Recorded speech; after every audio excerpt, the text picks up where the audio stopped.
ఏ బొమ్మ చూస్తే జగన్ దిమ్మ తిరిగి మైండ్ బ్లాక్ అవుతుందో, ఏ బొమ్మ చూస్తే జగన్ కి జ్వరం వస్తుందో, ఏ బొమ్మ చూస్తే తాడేపల్లి కొంపలో టీవీ పగలుతాయో ఆ బొమ్మ ఈ రోజు మనందరం చూస్తున్నాం. విజనరీ చంద్రబాబు గారు, పవర్ఫుల్ పవన్ అన్న, మన సింహం బాలబాబు గారు ఒకే ఫ్రేమ్ లో ఉన్నారు. బ్రదర్ ఒక్కసారి జూమ్ చేసి చూపించు. తాడేపల్లి కొంపలో ఉచ్చపడాలి. ఇది యువగలం ముగింపు సభ కాదు, ఇది ఆరంభం మాత్రమే. ఇది నవశకం. యుద్ధం మొదలైంది. జగన్ పని అయిపోయింది. అందుకే ఎమ్మెల్యేల్ని ట్రాన్స్ఫర్ చేస్తున్నాడు. ప్రజలందరూ ఆలోచించాలా. మన ఇంటి చెత్త తీసుకుని పక్కోడి ఇంటి ముందలేస్తే అది బంగారం అవుతుందా? బంగారం అవుతుందా? అవుతుందా? చెత్త చెత్తే కదా. మళ్ళీ ఒక్క నియోజకవర్గంలో చెత్త ఎమ్మెల్యేని ముఖ్యమంత్రి చెప్తే పక్క నియోజకవర్గంలో బంగారం ఎట్లా అవుతాడో నాకు అర్థం అవట్లా. జగన్ ఎమ్మెల్యేల్ని మార్చాలనుకుంటున్నాడు, కానీ జనం జగన్నే మార్చాలని నిర్ణయం తీసుకున్నారు. మూడే మూడు నెలల్లో వైకాపా ప్రభుత్వాన్ని శాశ్వతంగా భూస్థాపితం చేసే బాధ్యత మనందరం తీసుకోవాలి. ప్రజలందరినీ కోరుతున్నాం, 175 స్థానాల్లో కనీసం 160 స్థానాలకి తెలుగుదేశం పార్టీ, జనసేన పార్టీ అభ్యర్థిని గెలిపించండి. 25కి 25 ఎంపీలు మాకివ్వండి. అభివృద్ధి సంక్షేమం ఏంటో చేసి చూపించే బాధ్యత మళ్ళీ మేము తీసుకుంటాం. మొదటి వ్యక్తి పవన్ అన్న. ఆ రోజే చెప్పారు, ధైర్యంగా ఉండు Lokesh, we are all with you. Babu గారు ఇలాంటి తప్పు చేస్తారని ప్రజలు నమ్మరు, ముందలకెళ్ళని చెప్పారు. కానీ బాబు గారిని ఆ రాజమండ్రి జైల్లో చూస్తే చాలా బాధ కలిగింది. బాబు గారు ఉన్న బ్యారక్, ఆయన మొదటిసారి ముఖ్యమంత్రి అయినప్పుడు కట్టిన బ్యారక్, ములాఖాత్ చేసిన రూము ఆయన మూడోసారి ముఖ్యమంత్రి అయినప్పుడు కట్టిన రూమ్. దేవుడు మాకు ఒక పరీక్ష పెట్టాడు అనుకున్నాడు. మనందరి అమ్మ భువనమ్మ మనకు అండగా నిలబడింది. నేను బాధపడి కళ్ళంతా నీళ్లు పెట్టుకుంటే కొండంత భరోసా.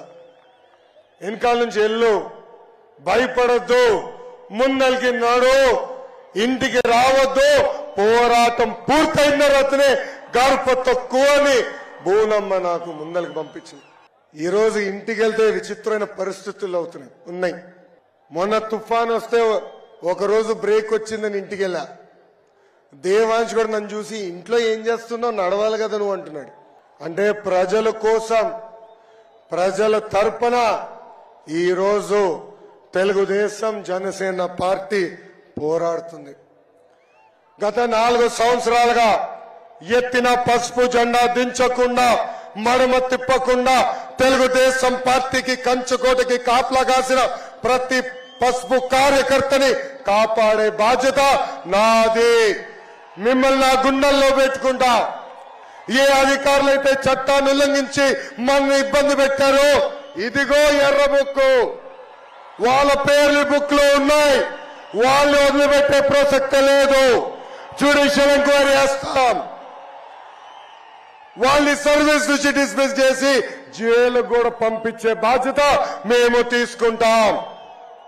ఇప్పుడు కూడా అధికారులు చెప్తున్నా, చట్టాలని ఉల్లంఘించొద్దు, కొంతమంది కోసం చట్టాలని చుట్టాలుగా మార్చొద్దు. తగిన పరిణామం ఉంటుందని ఈ సభాముఖంగా హెచ్చరిక నేను జారీ చేస్తున్నా. ఇంకా చివరిగా మన పవన్ అన్న పవర్ఫుల్ డైలాగ్ ఉంది. ఏంటది? Hello AP, hello AP, hello AP, bye bye YCP. Psycho పోవాలి, సైకో పోవాలి, సైకో పోవాలి. కష్టకాలాల్లో పవన్ అన్న నాకు ఫోన్ చేశారు. ఆనాడు బాబు గారిని జ్యుడిషియల్ రిమాండ్ కి పంపిస్తే నాకు ఫోన్ చేసిన మొదటి వ్యక్తి పవన్ అన్న. ఆ రోజే చెప్పారు, ధైర్యంగా ఉండు Lokesh, we are all with you.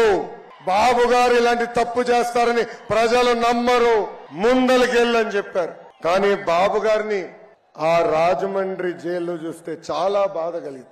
Babu గారు ఉన్న బ్యారక్, ఆయన మొదటిసారి ముఖ్యమంత్రి అయినప్పుడు కట్టిన బ్యారక్, ములాఖాత్ చేసిన రూము ఆయన మూడోసారి ముఖ్యమంత్రి అయినప్పుడు కట్టిన రూమ్. దేవుడు మాకు ఒక పరీక్ష పెట్టాడు అనుకున్నాడు. మనందరి అమ్మ భువనమ్మ మనకు అండగా నిలబడింది. నేను బాధపడి కళ్ళంతా నీళ్లు పెట్టుకుంటే కొండంత భరోసా.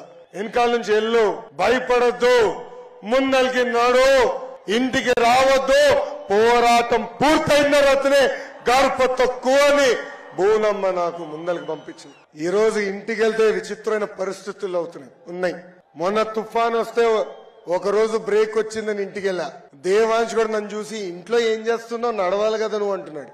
అంటే ప్రజల కోసం, ప్రజల తరపున ఈ రోజు తెలుగుదేశం జనసేన పార్టీ పోరాడుతుంది. గత 4 సంవత్సరాలుగా ఎత్తిన పసుపు జెండా దించకుండా, మడమ తిప్పకుండా తెలుగుదేశం పార్టీకి కంచుకోటకి కాపలా కాసిన ప్రతి పసుపు కార్యకర్తని కాపాడే బాధ్యత నాది. 1 లక్ష కోట్ల ప్రజాధనాన్ని లూటీ చేసిన వాడు పేదవాడవుతాడా? 1,00,000 రూపాయలు విలువైన చెప్పులు వేసుకుని తిరిగేవాడు పేదవాడవుతాడా? 1000 రూపాయలు వాటర్ బాటిల్ తాగేవాడు పేదవాడవుతాడా? సొంత పేపర్, సొంత ఛానల్, ప్యాలెస్ ఉన్నవాడు పేదవాడు అవుతాడా అని ప్రజలందరినీ ఆలోచించమంటున్నా. జరగబోయేది జగన్ అహంకారానికి ప్రజల ఆత్మ గౌరవం మధ్యన యుద్ధం. మన పవన్ అన్న పవర్ఫుల్ డైలాగ్ ఉంది. ఏంటది? Hello AP, hello AP, hello AP, bye bye YCP. Psycho పోవాలి, సైకో పోవాలి, సైకో పోవాలి.